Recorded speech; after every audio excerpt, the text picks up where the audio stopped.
Madame la conseillère régionale, Monsieur le conseiller régional, ici présent, Madame Lagorce, vice-présidente du département, Monsieur Gomez, président du pays, Monsieur Lartigue, président de la Chambre des métiers, Monsieur le président des maires, qui n'est pas là, mais qui arrive en tête, Mesdames, Messieurs les représentants de la Chambre des métiers et du commerce, Mesdames, Messieurs les maires, Mesdames, Messieurs les élus, les agents, le marathon des vœux est bientôt terminé pour cette année 2025. J'ai le difficile exercice de presque clôturer sur le territoire ces cérémonies. Alors c'est toujours un moment compliqué, parce qu'il faut arriver à dire tout en peu de temps. Alors je vais essayer de faire cet exercice du mieux que je puisse le faire. Je veux pour commencer remercier Monsieur le maire de Saint-Julien-en-Borne, ici, Gilles Ducout et ses élus, de bien vouloir nous accueillir dans la salle des fêtes pour ces vœux de la communauté des communes. Encore merci pour votre accueil et votre travail, cher Gilles, à mes côtés tout au long de l'année pour la communauté des communes. Je veux remercier les vice-présidents qui sont présents ce soir à mes côtés pour vous présenter nos meilleurs vœux 2025. Alors là, ils sont en photo. Il y a Jean-Claude Coll qui est excusé et M. Claverie qui n'est peut-être pas encore arrivé, mais il va peut-être pas trop tarder, il était prévu qu'il soit là. Je veux remercier les nombreux élus des communes voisines qui nous ont rejoints ce soir et les nombreux conseillers communautaires, vous les voyez apparaître commune par commune avec leur plus beau visage. Enfin, j'excuse tous ceux qui n'ont pas pu se joindre à nous ce soir pour des causes de grippe très à la mode en ce moment. Enfin, je veux remercier les agents de la communauté des communes, l'ensemble des agents. Ils sont autour d'une centaine à servir notre territoire toute l'année, qu'ils en soient remerciés, ceux du siège de la communauté, ceux des ateliers, ceux de l'office de tourisme, plutôt ceux du syndicat des rivières, et enfin celle du CIAS, même s'il y en a 3 zones dans le CIAS. Une communauté des communes, c'est une équipe. Durant cette année 2024, les élus ont été fortement mobilisés dans la construction des dossiers de l'intercommunalité, que ce soit en bureau des vice-présidents, en conférence intercommunale des maires, en conseil communautaire ou lors de très nombreuses réunions liées ou non au PLU, au PLH, au budget, aux mobilités, à DIGO, aux crèches, au développement économique, etc., etc. Comme le veut la tradition, je me dois de vous faire un panorama de nos actions et de nos projets, résumés en pôles, il y en a 9. Nous allons commencer par le CIAS avec Gérard Napias, le premier vice-président, et Madame Anton, Gérard qui est ici, et Madame Anton qui en est la directrice. Il faut savoir que cet établissement a accompagné en 2024 284 personnes sur notre territoire, 27% de Saint-Julien-en-Borne, 21% de l'Ité-Mix.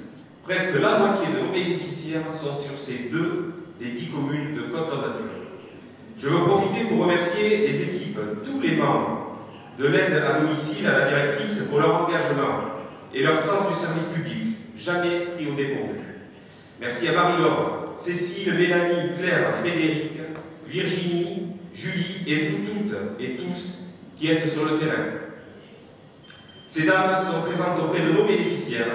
Elles sont très attentives et très réactives. Le CIAS a porté le projet de conférence-débat et d'ateliers de prévention sur notre territoire avec la CET, aussi des ateliers de sophrologie pour nos agents.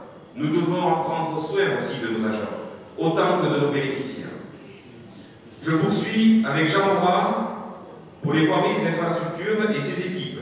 Je pense à Jules, Gilles, Damien, Jean-Rémy, Florian, Fabrice, Lucas, Olivier et Stéphane. En 2024, les travaux de la construction de l'extension du siège avec une livraison prévue normalement d'ici l'été 2025. Je peux vous annoncer l'inauguration qui est programmée le 18 septembre 2025. Je vous l'avais annoncé, de lourds travaux de voirie ont été réalisés en 2024. Parole tenue, avec un peu moins de 800 000 € consacrés aux voiries du territoire, tout le territoire sur plusieurs communes. avec l'entretien des fossés sur l'ensemble des communes et la purge et la réparation ponctuelle sur les voies communautaires et sur les voies vertes.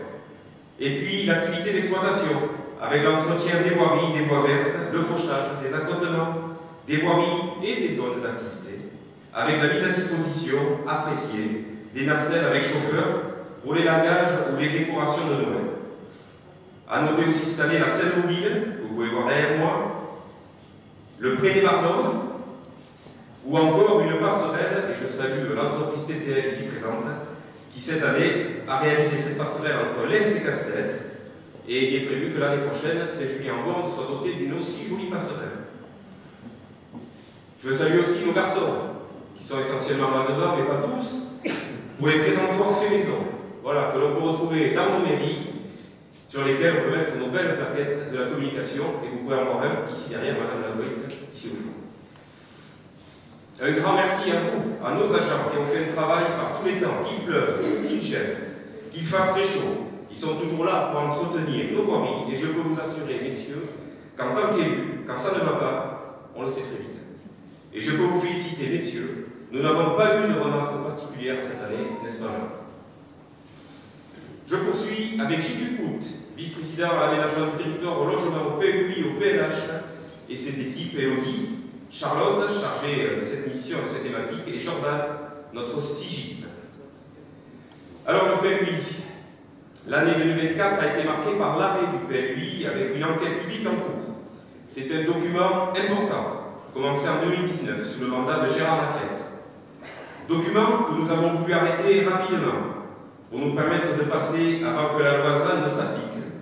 Ainsi, nous pouvons sauver de nombreux mètres carrés constructibles, sans quoi nous aurions pu appliquer la loi ZAN, et là les dégâts auraient été plus importants. Malgré tout, des remarques ont été faites. Je les entends et on y reviendra. Mais je veux remercier l'unanimité des conseils municipaux sur ce dossier. Vous avez tous, chers élus municipaux ici présents, voté chacun et chacune dans vos communes pour un avis favorable, avec des réserves. Ce document, c'est le vôtre. Vous l'avez adopté. Il n'est pas que celui de la communauté des communes. Il est avant tout celui pour lequel vous avez dit oui dans vos conseils en tant que conseiller municipal. Merci à tous. Vous y avez émis des réserves, mais les 10 conseils municipaux ont voté un avis favorable. Alors, assumons ensemble ce que nous avons fait ensemble. C'est ça être élu, prendre des décisions et les assumer. Nous allons en 2025, je l'espère, terminer ce PLUI 1, normalement. Et nous attaquerons le nouveau SCOT, le SCOT version ZAN, sauf si la loi change. Je poursuis avec le programme local de l'habitat, engagé en 2021 afin de répondre aux difficultés de la population résidente à trouver un logement sur le territoire intercommunal. Ce document fixe pour les prochaines années un programme d'action et un budget de plus de 1,9 million d'euros pour accompagner et favoriser l'accès au logement de l'ensemble des publics. Suite à son approbation, une opération d'amélioration programmée de l'habitat sera rapidement engagée pour accompagner les propriétaires. Par le biais de ce document, le PLH, qui fixe la ligne politique en matière d'habitat, la communauté des communes soutiendra la production d'au moins 200 logements sociaux et une trentaine de logements en accession sociale à la propriété d'ici 2029. Je poursuis avec Karine Lasquet, vice-présidente au développement économique, et François Gilbert, le chargé de mission d'EDECO. Comme promis lors des voix en 2024, nous avons finalisé l'aménagement des zones de Dardas 2 à Saint-Julien et à Léon-les-Agréus. Les travaux sont terminés à Saint-Julien et en cours de finalisation à Léon pour une inauguration avant l'été. À Léon-les-Agréus 2, des enseignes commerciales, mais aussi des entrepreneurs locaux habitant Léon. À Saint-Julien, Dardas 2, des entreprises locales, principalement de la construction. Annonce pour 2025, je vous proposerai, chers élus, que nous installions un village d'entreprise, sorte de pépinière, sur la zone de Dardas à Saint-Julien-en-Borne. Concernant le développement économique toujours, et touristique, le château de Lévignac, acheté 650 000 € en 2024, sera en 2025 mis hors d'eau et hors terre, afin de valoriser ce patrimoine, maintenant celui de Côte en nature. Un appel à projet a été réalisé. La bonne nouvelle, c'est que ça intéresse. Nous avons eu 3 projets, dont 2 très intéressants. Mais le président que je suis trouve que la valorisation n'est pas au niveau. J'en discuterai avec les vice-présidents lors des prochaines réunions et nous reviendrons vers vous pour des décisions. Je poursuis avec Jean-Claude Coll, vice-président en charge de la communication, et avec Lucie Robert, responsable de la communication. En 2024, vous avez pu voir des magazines et des affiches par village, telles que vous les voyez en plus grand autour de nous. Et j'ai le plaisir, monsieur le sous-préfet, de pouvoir vous offrir une affiche de Côte de la Nature que vous pourrez mettre dans votre bureau, bien en valeur, aux côtés de l'affiche des Danois, qui, j'espère, vous allons en faire une aussi. Un peu plus grave. Alors, oui, les Danois, ils font toujours les manières. Bon, j'ai quand même un petit cadeau pour nos invités. Vous aurez aussi une affiche. J'en propose pas à Madame Lagorce ni à Arnaud, parce qu'ils sont conseillers communautaires, ils ont eu déjà leur affiche. Hop, Sophie. Voilà, ça m'aidera un petit coup de Côte de la Nature au conseil régional, et Guillaume, pareil. Voilà pour le petit cadeau qu'on souhaitait vous faire ce soir. Nous dégusterons aussi ce soir les galettes. Excusez-moi, je suis touché par le vélo. Des galettes agrémentées de ces fèves aux couleurs de nos communes. Merci à la boulangerie Lafargue pour cette initiative. La communication, c'est aussi toutes ces vidéos, ces affiches, ces magazines que vous pouvez voir défiler derrière moi et ces communications diverses. Merci Lucie pour ce beau travail. Lucie qui travaille encore dans l'ombre ce soir pour nous faire passer sur l'ordinateur toutes les visuels. J'espère que tu as suivi. Tout est bon. On va arriver à Claire Luciano, vice-présidente en charge de l'enfance et de la jeunesse, avec Laurence Montréal, responsable de ce service, Céline, Floriane, Corentin et Florian. Comme vous le savez, nous avons sur le territoire 41 assistantes maternelles. Nous en avions 53 en 2020, 49 en 2021, 43 l'an dernier. On constate une diminution de ces professionnels. Vous savez aussi que nous avons 3 micro-crèches privées, une sur Vielle-Saint-Jean, une sur Léon et une sur Saint-Julien. Et bientôt en 2025, via la vidéo que vous pouvez voir derrière moi, une micro-crèche publique à Castens de 12 lits. Nous avons enfin la compétence et nous pourrons donc l'exercer. Là aussi, un grand merci aux élus d'avoir pris cette décision de proposer sur notre territoire un outil public d'accueil pour les plus petits. En 2024, et nous continuerons en 2025 à proposer des sorties sur tout le territoire et des ateliers et des rencontres pour nos assistantes maternelles et aussi nos familles. Concernant le pôle jeunesse, une sensibilisation aux réseaux sociaux pour les classes 5e et 4e, un accompagnement à la recherche de stage ou encore la participation à la journée citoyenne du collège. À noter aussi la proposition de sensibilisation au babysitting ou à la formation pour le BAFA. Nos communes ont tellement besoin d'animateurs. La Comcom essaye de former ces jeunes pour pouvoir après vous les confier. À noter aussi l'organisation du Forum de l'emploi. Cette année, c'est à Léon et ça sera le 5 mars à la Huchette en collaboration avec le pays. Ce service enfant jeunesse inclut aussi les demandes d'aide au permis de conduire, de CLN permis. Nous avons aidé cette année plusieurs jeunes qui ont bénéficié du soutien financier de la communauté des communes pour le financement de leur permis de conduire. Parlons rapidement du conseil numérique qui organise toute l'année des ateliers, des rencontres ou des conférences sur toutes les 10 communes de CLN.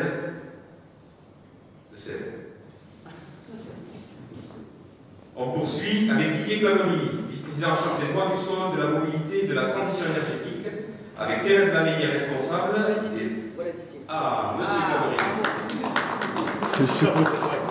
Vous êtes arrivé au moment où c'est loupé.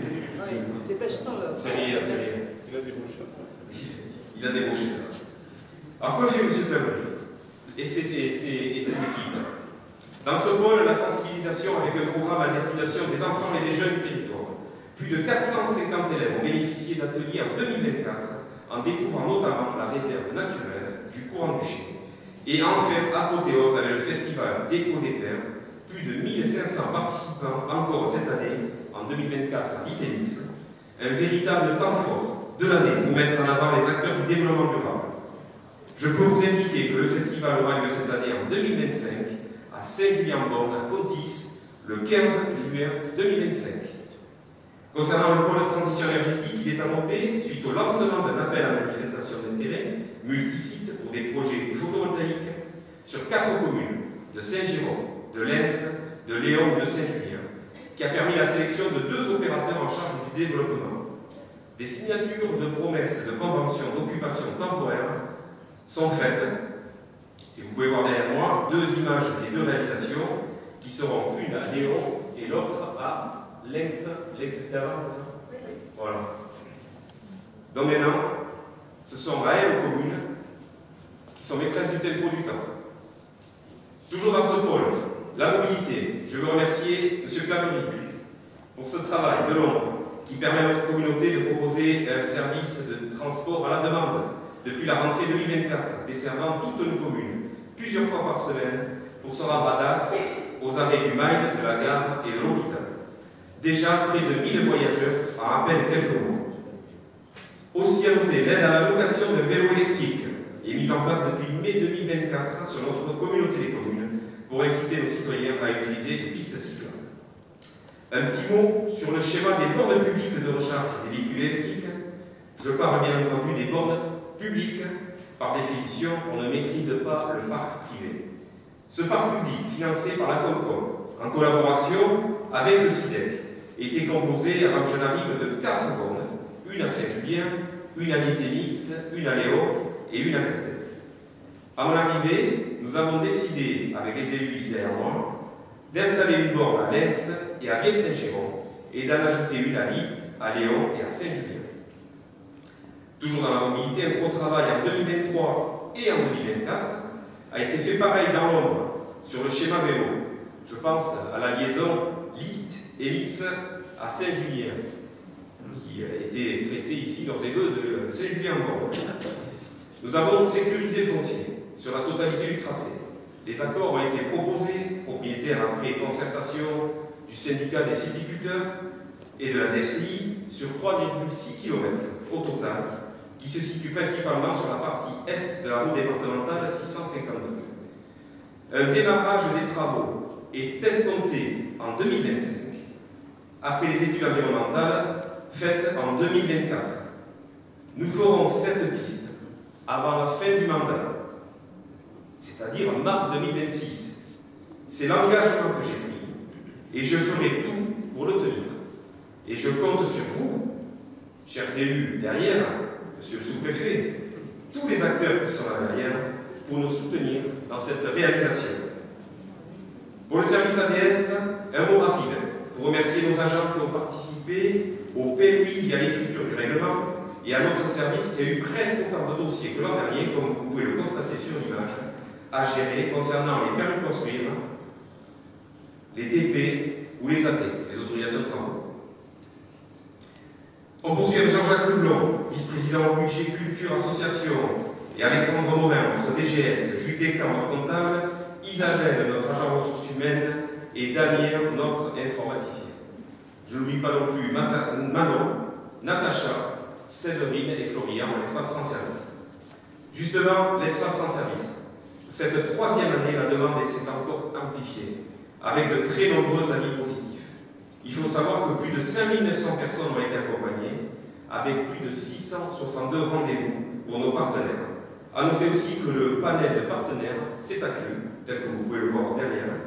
En 2025, Manon, Natacha, Séverine et Florian continueront à aller sur les marchés comme l'an dernier, au mois de juin et juillet, et à organiser de nombreux ateliers, forums divers et variés.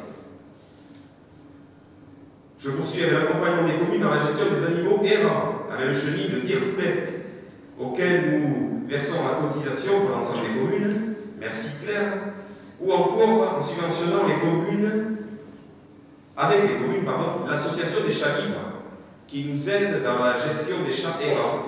De nouveau, merci Claire pour ton travail de l'ombre, très efficace.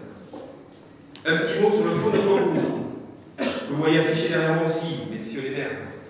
fonds de concours de 2,5 millions d'euros que vous avez utilisé, un peu plus d'1 million. Il vous reste quelques mois pour vous en saisir et financer vos projets. Sauf les hontes. Un mot sur votre accompagnement à la culture. Bien le travail fait avec les ludomédiathèques du territoire. Elles sont nombreuses ce soir, je veux les saluer. De très nombreux bébés lecteurs dans les médiathèques, les soirées-jeux de la communauté des communes, la journée des jeunes autour des jeux vidéo, etc., etc. Un petit mot sur le festival de Contis, que nous avons réussi à garder sur Côte en Nature, pas à Contis, mais à Léon. Merci à celles et ceux qui ont permis de garder ce festival. Je pense à Gilles Duclout et Jean Aubin, qui sera cette année à Léon. Et merci au département, à vous madame la vice-présidente, pour l'aide du département, plus de 40 000 € dans le financement de celui-ci, et à vous, chers conseillers régionaux, à l'aide que le conseil régional donne, environ 70 000 €. En 2025, on verra apparaître à partir de cet été, puis officiellement à la rentrée, la microfolie de Côte-Landes Nature, qui permettra de proposer des expositions, des conférences ou des animations sur les 10 communes de Côte-Landes Nature, amenant ainsi la culture au plus grand nombre, enfants, parents, grands-parents, à celles et ceux qui naviguent déjà dans ce milieu. Je pense à nos artistes locaux, au théâtre associatif, etc., etc. Je veux aussi dire un mot sur les nombreuses subventions que nous donnons aux associations locales, avec près de 80 000 €. Donc la DLR 20 000, la CLR 17 000, le Marensin 17 000, l'ECHA 8 000 et le Festival 6 000. Donc vous avez vu comment on est tout petit pour le Festival de Contis par rapport à ce que donnent nos invités. Je parlais aussi des 15 000 € pour l'aide à la location des chapiteaux, pour leur animation, nouveauté de cette année, ou encore les 30 000 € via le fonds de l'Office de tourisme. Il y a un budget alloué pour chaque commune, l'Office de tourisme vient en soutien financier pour aider à payer des groupes musicaux ou des spectacles pour que tout le territoire soit irrigué de toutes ces animations. Enfin, un dernier mot sur l'Office de tourisme, si je ne dis pas de bêtises. Parfait. Avec Isabelle Esbatz, élue vice-présidente de l'Office de tourisme qui est en charge de celui-ci. Merci Isabelle pour ton aide, ton travail et ton